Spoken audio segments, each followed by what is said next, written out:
তো hey guys, তোমরা সব কেমন আছো? আশা করি খুব ভালো আছো। আমি আবার রাজেশ তোমাদের সামনে নিউ ভিডিও নিয়ে চলে এলাম। কুলফি কত করে? 10 টাকা। 10 টাকা। আর ফাইন্যান্স নিলে কিস্তি দিলে কত পড়বে? 15 টাকা। কিস্তি নিলে 15 টাকা। ঠিক আছে, তাহলে আমার দাও। হাই গাইস, দেখতে পাচ্ছ আমরা কিস্তি নিলাম 10 টাকা মালটা 15 টাকায়। 1 মাস কিস্তি দিতে হবে আমাদের ঘর। এ দেখো, যেটা দেখবে তারা বলবে যে ওই কি খাচ্ছে ওরা, আমার ছেলে খাচ্ছে বলবে। দিদি এবার আবার আবার আবার দেবো নে 25 বছর 10 যদি তো লাভ হচ্ছে কিস্তি 10 মাসে কিস্তি মেরে সেট করে ভালো করে। বলে ছেড়ে দিবো। দাদা ধরলাম যেতে হবে না, কোথায় যেতে হবে না, ঝরলাম। ফাঁকা জায়গায় মাল নিয়ে 20 টাকা সে খাচ্ছে। কাকা এত ভালো দিচ্ছে আমাদেরকে ফ্রিতে।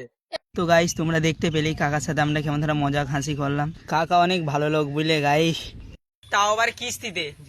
ঠিক আছে, ডাউন পেমেন্ট করেছি আমরা 15 টাকা, 20 টাকার 20 টাকার কুলপিলি। হ্যাঁ, গাড় ফেটে যাবে। হ্যাঁ।